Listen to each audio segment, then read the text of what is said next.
Welcome to wizard.com. I am maths teacher Neeta and this is our question. If volume of a cube is 125 centimeter cube, then find its surface area. So first of all we will assume that let the side of cube be a centimeter. So what is given in the question is the volume. So the volume of cube is given as 125 centimeter cube, and we know that the volume of cube having side A can be written as A cube. So A cube is 125, that can be written as 5 cube. So from here we got A as 5 centimeter. The side of cube is 5 centimeter. Now we have to find the surface area.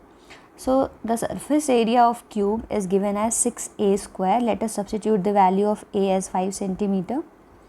So the unit of surface area will be centimeter square, and if we simplify it, it will be equal to 150 centimeter square. Now let's check the option.